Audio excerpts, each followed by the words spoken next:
I'm Eric Chemi, and this is Politely Pushy. Welcome to Politely Pushy. I'm your host, as always, Eric Chemi. Today, we are talking about the ramp up to South by Southwest. It's coming very soon. We're going to have a couple of our colleagues here. Jess and Caroline will be on the ground there, and so many of our clients, so many of their competitors, they will also be there. It's a crazy situation. Talk about, for both of you, just what gets you excited about what you're about to see here in a few days. Yeah, I think for me, it's just the vast amount of industries that are attending South by Southwest. You have tech, you have music, you have film. There's so much happening. It's probably one of the most exciting conferences you can go to and have your company at. So just the scale of the event is really exciting, and I can't wait to be there in a few weeks. I think for me too, it's just the cadence of how conversations around AI have evolved, particularly for the consumer. We work with a lot of deep tech clients, and, for many of our friends and family, it's like, oh, you work with ChatGPT, there's a limited understanding, but I think just how much those conversations have advanced in the last year that people are asking questions about things like DeepSeek. They're wondering about sustainability use related to the AI tools they're using. And I think it'll be really interesting to see the advances that are being made in those cultural conversations around the use of AI, both for clients and on the music and even filmmaking side. How are you going to measure success when it's all done? How are you going to measure success from the client's perspective of we accomplished this particular goal? Like, what was the goal, and how do we know we did it? I think it's unique to each client. We've worked, with some of them are co-hosting panels on specific topics. Last year with one client, actually hosted with the creator of ChatGPT. So a lot of that was getting them some FaceTime interactions with local Austin media. Of course, Austin has become a huge tech hub from, what it was just a few years ago. So I think getting in front of audiences, beyond just Silicon Valley, beyond New York, and, getting on the radar of some of those. I think for our clients, success really is reaching new audiences, making connections that they wouldn't have had previously, and, having some good old Austin fun and hot chicken along the way. How much, I'll ask you this, Jess, how much does the other audiences, right, we're talking about, music and film and all these other things, does that get in the way of, hey, I've got my B2B tech platform over here trying to compete for attention with cooler consumer things? Or like Caroline said, do you think that helps because you're getting in front of different audiences, but those audiences might not care? I can't figure out if the different audiences are a good or a bad thing. Yeah, I think the music and film side of it is definitely the more flashy side. So it's important, if you are a B2B brand, to be thinking outside the box of what you want to do when you're at the event and how you can get people to your booth, or if you're having some sort of pop-up or activation, how you can break through that noise, because realistically, people are going to go there. They're going to want to see a musician. They might go to one of the film premieres, and the tech stuff might fall on the back burner for them.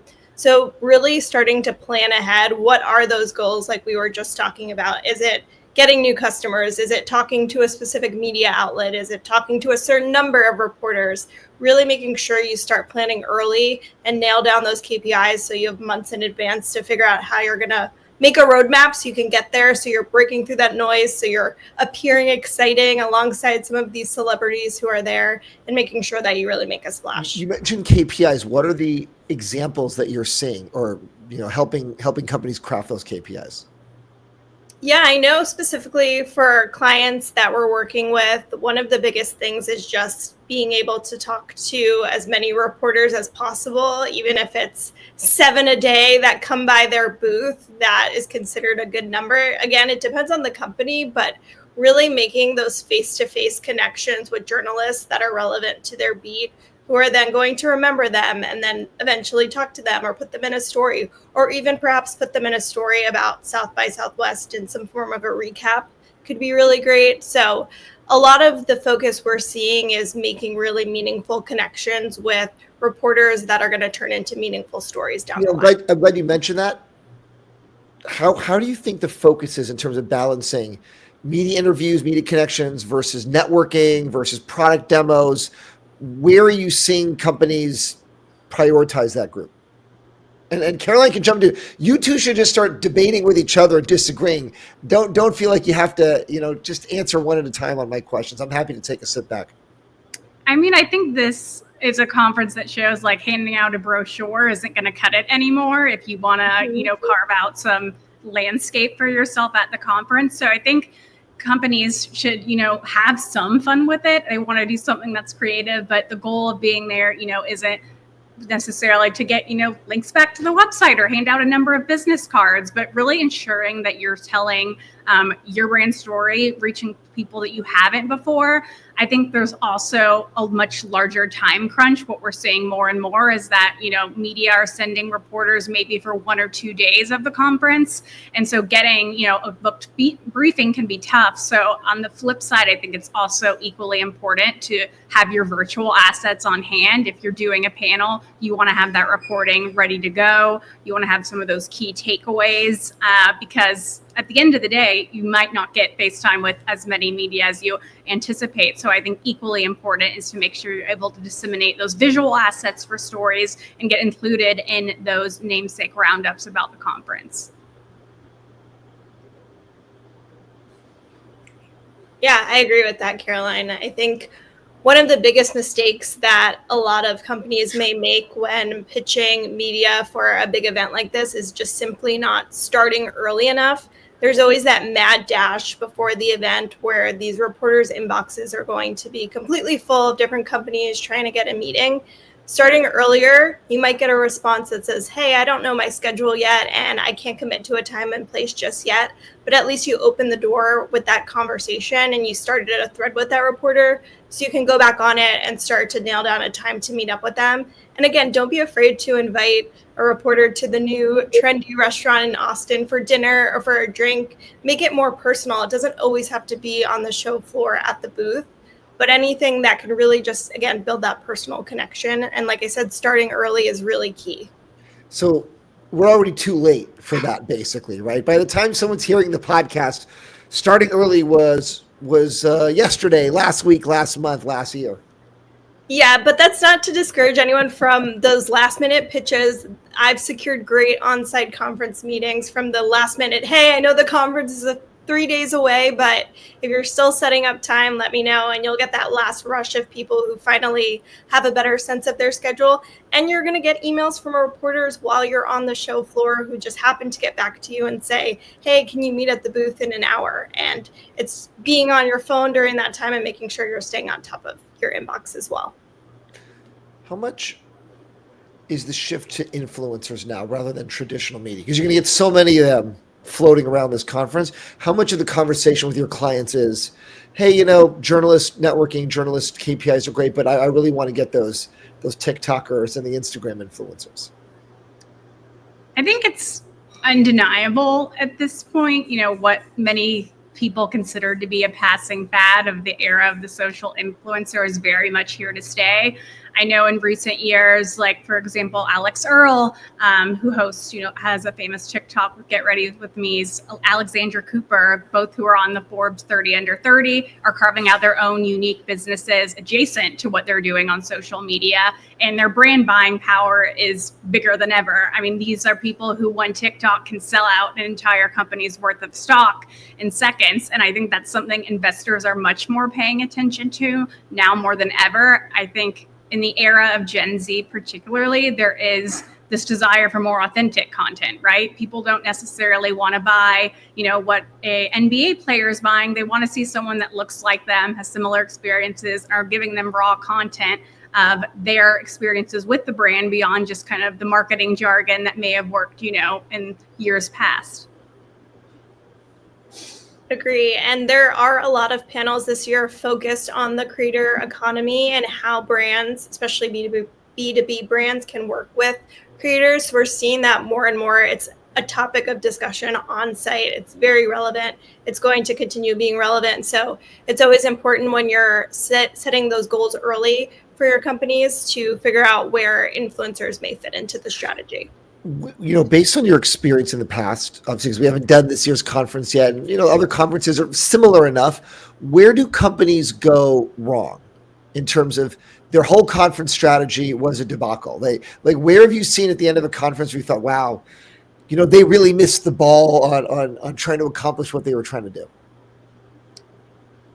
I think one that comes to mind for me is just putting all of their eggs into the basket of having a ton of just back-to-back briefings secured with the media beforehand. To Jess's point, I think some of our most successful, top-tier media has been from us just having eagle eyes at the booth, knowing, hey, that's someone from the New York Times, and being able to put that PR relationship and media relationship to value in real life by being able to say, hey, check it out, no pressure for coverage. I mean, at CES this past year, for example, we had a R&D client that was debating an AI badminton trainer. And while the concept itself was somewhat tough to pitch, we were able to wrangle a Fast Company reporter to, hey, actually check it out at the booth and do a demo in real time, which led to a really solid media placement. So, and schedules also change all the time. You might have back-to-back reporters, but things might run long. There's a hot trending topic of the moment that their editor's directing them to. So I think putting as much attention to, the day of and live, as much as the, early awareness building and securing media is equally important. I agree with that. And I think, a lot of companies just simply don't do their homework. It's a matter of looking at past years, what might have worked for another company and what might be new that they could bring to the show this year, something new in their booth, a new activation, just anything that's different, that's outside the box, that hasn't been done before, just kind of peeking to see what has worked in the past and how they can curate that to their brand and their audience that they want to reach while they're on site. And then what do you two typically do in terms of, like, all right, we're on the ground. Are you literally just twisting elbows and getting people to come to the booth? Or are you staying at the booth? Are you trying to get these dinners organized? What's the glue piece that you're there to help get media in front of the clients that you're working for? Yeah, I think it's a little bit of both sides of that. On one hand, it's facilitating the meetings that we set up ahead of time and making sure that everything runs on schedule. But then oftentimes media will have a separate color badge. So it's about having awareness, what their badges look like, and keeping your eyes out for those people so that you can be the wrangler and say, hey, this tech reporter from the New York Times is here. I'm going to go over there and make an introduction and pull him in to talk with you guys. So it's really being that person in the middleman, to make sure that you're getting foot traffic and people into the booth that maybe they would have just walked by, but you were there to say, hi, how are you? And start up a conversation and be able to make that introduction to the client. You mentioned obviously starting early, having certain kinds of content ready to go so that when you're on site, this is ready. What about afterwards though? Like, how do you work with the momentum that you got there instead of just, pack it up, shut it down, zero afterwards? So I would say something a lot of clients aren't aware of is that only a select number of panels on the main stage are uploaded in real time to the South by Southwest YouTube channel. And they don't really give full clarity on which ones will be available live for streaming and via video clips. So on our side, on the virtual side, people are, taking screen grabs live of their phone to capture it. We're making sure someone in the audience with a voice memo on, because that can be really the make or break to getting reporter coverage. And they're not necessarily going to go off of, what you, the PR person, thought was great about the panel, but they want to hear the raw transcript, any reactions from the audience and what happened. So I think being able to share that in as close to real time as possible is key. And I think that's just another element too of, like, it's a live conference. Things are not going to go according to plan. So being able to have a PR person there that's kind of agile and be able to problem solve in real time, whether that's, hey, the CEO's, plane is running an hour behind, or our demo tech is not working right now, or, a top tier reporter is asking, technical questions that the team needs to answer. I think that's really the value also of having a PR person on site, because putting that all onto your C-suite team that's, wanting to focus on briefings, making sure their panel's great. That's kind of the legwork we can do in real time to just take one layer of stress away from our clients. Like, oh, hey, CEO, can you just get your voice memo out and try to record this while you're doing a whole bunch of other things? Yes. So that's key too. And, being able to know what's trending at the time also, and being able to capture that. So if maybe your full suite C-suite isn't there, if someone else is able to comment on what the latest introduction technology development is being announced, that can be another way just to maintain that cadence of coverage, because I think the biggest mistake clients make is just attaching their name to this and thinking, oh, it's a one and done. We're going to be in Variety. We're associated with celebrities that are going to be there. That in itself is coverage meriting. But I think, it requires some level of, like, to Jess's point, standing out, but also being able to get the attention of audiences in an authentic way. And I think whether that's who you're deciding to partner with on a panel, if you're a company and you're doing kind of a live interaction, it's thinking about too those kind of brand experiences and what you want people to walk away knowing about your brand.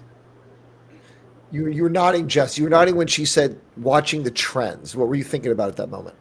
Yeah, the trends, obviously, it's important to always be in the know. I was also nodding my head at the follow-up part that you asked, Eric, because I think that the follow-up is one of the places where companies get it wrong. They don't have a strong enough follow-up, and that's one of the places where the PR rep comes in handy. One of the best things you can do when you're in the booth on the ground with clients is to have your notes app out on your phone. So voice memos, now it's the notes app. This is the whole thing, huh? It saved me many a times on the show floor at a conference because, yes, you're going to get business cards. You might lose one. They might get mixed up. You can't remember who was who. But if you jot just quick little notes in your phone, okay, so-and-so from the Wall Street Journal just came by. So-and-so from TechCrunch was here. You mark that down. You maybe make a note of what you all talked about. It really makes your follow-up emails to those individuals really strong and just continue that relationship with those specific reporters. It's just so important to be organized amidst the chaos of these conferences and of South by Southwest since it's so huge. So I think a lot of companies just they underestimate the follow-up work that goes into it. They think, okay, the event's done. It was great. We met with these people. But then it's about the follow-through and what's next and building those relationships. It's almost like you got to think of the conference as the beginning of something rather than the end achievement result of doing the conference. Yes, 100%. What are some disagreements that both of you are having with clients already right now in terms of the prep of like, oh, they want to do this, and you're saying, maybe not?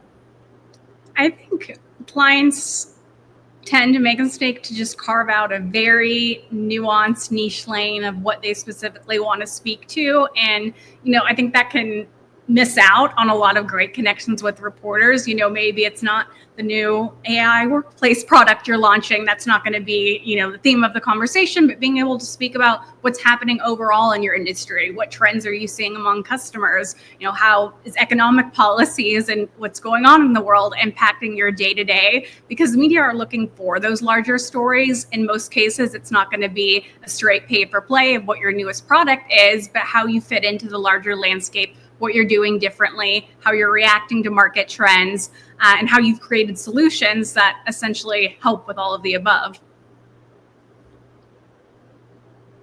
I agree with all of that. What are the 3 go-to moves in terms of if you do everything else wrong, but you get these 3 things right, you can save your conference? Like what are the just 3 most important things that, like, just do these things if you remember nothing else? I'm going to put the follow-ups on that list. Yep. I will keep preaching that. I think it's just so important. So, again, like you were saying, Eric, the conference is like the beginning of something rather than the end. So make sure that's on your top 3 list of things to do. Thinking of a few others. Caroline, if you have any. I think a big one is that every team member on site should be prepped to at least give a basic rundown to media because things happen quickly. At GTC last year, Jensen just happened to walk by our booth. So did Gavin Newsom. And that's, that one in a million moment that you can't necessarily prepare for. But you want to make sure someone there can tell Gavin, hey, this is what we're doing to make energy efficient data storage happen. So I think it's really important to not just feel like whoever's handing out the business cards is doing all the legwork, but also that they're able to give that to media because, those moments can happen quickly and be fleeting if not everyone on site is prepared for it. Yep, and that includes your PR rep. I can't tell you how many times all our executives were tied up in other meetings when I was at the booth and a huge journalist came by and I was the only person available at the time for them to talk to run through the product line, etc. So obviously, as a PR person, you already know your stuff, but making sure you're super buttoned up about what you want to talk about on site. So you are prepared to handle some of those briefings because it's inevitably going to happen with the amount of foot traffic that's going through. Will your badge look like you're working for the company, or will it look like you're working as a Bospar PR person? Or does it just look like you're just part of the client company? It typically looks like you're part of the client company. Okay. Usually if you're going on behalf of a client, you'll have a badge with their name on it. So it's very easy for individuals who are walking up to recognize you're part of that group. And then typically it will say PR on it somewhere so they can recognize, again, that you're part of the PR team. I see. So it looks like, from an outsider, it almost looks like you're the in-house PR person. Yes. Yes. Okay. Yeah. So Jensen Wong coming by, Gavin Newsom's coming by. You got to be ready for that. Exactly. Yeah, I mean, I would say too, a trend I've noticed in conferences is, the media badge used to be, highlighter yellow and in giant letters say media, and that's not happening anymore. I mean, conferences I've been to as of late, most reporters will have their badge turned around, so you can't even, see what type of badge they have. And I think those are the clutch moments where it's like, you have a PR person that knows Don Clark wears a backwards black cap from the New York Times, and you're on your 5th coffee break, filling up on sugar to jump in while you have, a second of his time to tell him about your client. And I think those are like the make or break moments where you want to know what their faces look like. You want to have someone that's interacting with the media regularly and staffing those interviews and can anticipate what they'll be interested in. And, monitoring in real time. Twitter, X is a huge tool just to see where they're at in the conference, what they're planning on, if they have a cancellation, if they're following a trending story. So a lot of our FBI investigation skills come in handy there, and just honestly using social media to our advantage of being able to get reporters in real time, which is, this day and age becoming more difficult than ever. I always flip my badge around. I never want to know. There you go. I don't want you to know who I am. I don't want you to try to scan the QR code and blast me with emails. No more QR codes. That's another client, I think, thing that needs to go. The era of the QR code is not what it once was. Well, the conference should just make the badges two-sided. So it's like, well, if you flip it, well, then I would just just slide it under my shirt or my jacket or put a tie on it. I'd always do something to obscure it. Yeah, I like the double-sided. It's like, you can't hide from us that way. We're going to find you and make you talk to our clients. Before we go, from each of you, one big celebrity, musician, somebody famous that you're excited to try to run into when you're there. Ooh, I'm a big Shark Tank fan, and Mark Cuban is doing a panel, and he's also being honored this year since he's been involved with the Austin community and South by Southwest. So I would love to hear him speak. I just think he's great. So that's a big one for me. That's tough. I would say on the celebrity side, Ben Affleck is debuting a film, and that's purely for market research purposes that we'll be sliding into the after party uninvited. And then on the company side, Rare Beauty, Selena Gomez's brand, their chief marketing officer is speaking, and that's, quickly becoming a rival to the Estee Lauders of the world. So I'm really excited to hear her speak. Celebrity brands are a dime a dozen these days. So being able to make such a strong market entrance, using social media as fuel for a lot of it has been something I've really enjoyed following, and I'm eager to hear her thoughts on the industry. Jessica, Caroline, this is super interesting. I appreciate the way you're thinking about it and some of the real-time tactics that you have to have ready to go, right? That you can't just walk in and think it's going to work out well if you're a company, right? There's so many things that someone like you, like a real pro, is like, oh, these are things you got to do. And if you don't do it, you probably end up wasting the conference, in which case all that spend and all that effort wasn't worth it. So thank you for taking the time today to explain this to me. Good luck. Good luck going down there and fighting with everyone else to try to get all that coverage. Appreciate it. Thanks, Eric. Awesome. Thank you, Eric.